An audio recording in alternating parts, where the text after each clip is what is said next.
আজকে সব কাছের জিনিসগুলো গুছিয়ে রাখবো, তার জন্য কিন্তু আমি বেডরুমে নিয়ে আসলাম। যেহেতু আমাদের কোনো শোকেস বা ক্যাবিনেট নেই, তার জন্য কিন্তু আলমারিতে বা ওয়ার্ডরোবে কিন্তু রাখা হয়। এবার কিন্তু ওয়ার্ডরোবে রাখবো না, যেহেতু ওয়ার্ডরোবের ড্রয়ারে একটা সমস্যা হয়েছে। এতগুলো কাছের জিনিস একসাথে রাখা যাবে না, তার জন্য কিন্তু স্টিল আলমারিতে রাখতে হবে। আসসালামু আলাইকুম everyone, welcome to back to my channel. দূরে কাছে যে যেখান থেকে আমার ভিডিওটা দেখছেন, আশা করি আল্লাহর রহমতে সবাই ভালো আছেন। আলহামদুলিল্লাহ, আপনাদের দোয়া এবং ভালোবাসা আমরাও ভালো আছি। প্রতিদিনের মতো আমি আরও একটি ছোট্ট ভিডিও নিয়ে হাজির হলাম। আমি আশা করি আমার আজকের ভিডিওটাও আমার আফুদের এবং ভাইয়াদের কাছে ভালো লাগবে। আর দেখুন, আমি কিন্তু এখন রান্নাঘরে চলে আসলাম। প্রথমে কিন্তু কাছের জিনিসগুলো দেখিয়েছিলাম, বেডরুমে রেখেছি। আমি কিন্তু কাছের জিনিসগুলো অফ ক্যামেরায় গুছিয়ে রেখেছি আলমারিতে। প্রথমে তো বলেছি যে আমাদের ক্যাবিনেট বা চোকেস কোনোটাই নেই, তার জন্য কিন্তু আমাকে আলমারিতে বা ওয়ার্ডরোবে কিন্তু রাখতে হয়। এখন কিন্তু রান্নাটা বসিয়ে দিয়েছি।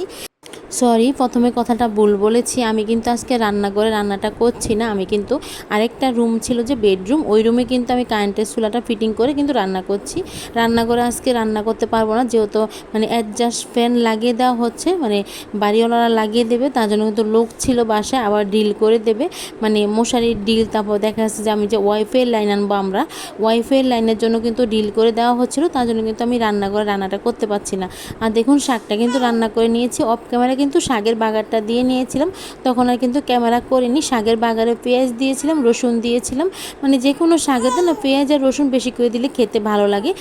তারপরে কিন্তু ডিম রান্না করেছিলাম, ডিমটা রান্না করা হয়েছিল অফ ক্যামেরায়, তখন আর কিন্তু ক্যামেরাটা করিনি। দুপুরের পরে আর কোনো ভিডিওই করিনি। এটা হচ্ছে বিকালের পরের ভিডিও, সন্ধ্যার পরের ভিডিও। আপনাদের ভাইয়া বিকালবেলা চাঁদপুর গিয়েছিল, চাঁদপুর গিয়ে কিছু জিনিসপত্র কিনে নিয়ে আসছে বাসার জন্য। যেহেতু আমরা এখন সিলিন্ডার গ্যাসের বাসায় চলে আসছি, বোতল গ্যাসের বাসায়, যেহেতু বোতল ইউজ করব, সিলিন্ডারের বোতল, তার জন্য কিন্তু ভাত রান্না করার জন্য আপনাদের ভাইয়া একটা রাইস কুকার কিনে নিয়ে আসছে, আরও কিছু জিনিস কিনে নিয়ে আসছে। আর দেখুন, আপনাদের ভাইয়া কিন্তু বের করে দেখাচ্ছিল রাইস কুকার। আমি কিন্তু এই প্রথম রাইস কুকার ব্যবহার করব, তার জন্য বললাম। আপনাদের ভাইয়া না, যে প্রথম যেটা উঠেছিল রাইস কুকারের পাতিল, এটা নাকি দোকানদার বলেছে যে পোলাও বিরিয়ানি রান্না করা যায়। আর যেটা দ্বিতীয়বার উঠেছিল যে স্টিলের সম্ভবত, এটাতে নাকি ভাত রান্না করা হয়। আমি তো শিওর জানি না কোনটাতে ভাত রান্না করা হয় আর কোনটাতে পোলাও রান্না করা হয়। আপনাদের ভাইয়া কিন্তু বলে দিচ্ছিল, আর আপনাদের ভাইয়া বললো যে আমি দেখিয়ে দেবো কীভাবে রান্না করা হয়। আমি কিন্তু এই প্রথম কিন্তু রাইস কুকারটা ব্যবহার করছি, এর আগে কিন্তু কখনো রাইস কুকার আমি ব্যবহার করি না, আর আমি রান্নাও কিন্তু রাইস কুকারে করিনি, তার জন্য বললাম। আপনাদের ভাইয়া কিন্তু দেখিয়ে দিচ্ছিল। আর সাথে কিন্তু কয়েকটা কড়িয়া নিয়ে আসছে আপনাদের ভাইয়া, ক্যাসালকের যে কড়িয়াগুলো থাকে, ওই কড়িয়াগুলো নিয়ে আসছে, যাতে কারেন্টের চুলাতে রান্না করা যায়। আর আমার আগের যেগুলো ছিল ওগুলো তো আমি গ্যাসের চুলায় ব্যবহার করেছি, তার জন্য তেল কাজটা পড়ে গিয়েছে, তার জন্য কিন্তু ব্যবহার করতে ভালো লাগে না। তার জন্য কিন্তু আমাদের ভাইয়া নতুন করে নিয়ে আসছে, 2টা কড়িয়া নিয়ে আসছে, সাথে একটা তাওয়া নিয়ে আসছে, যাতে রুটি ছেঁকা যায় কারেন্টের চুলাতে।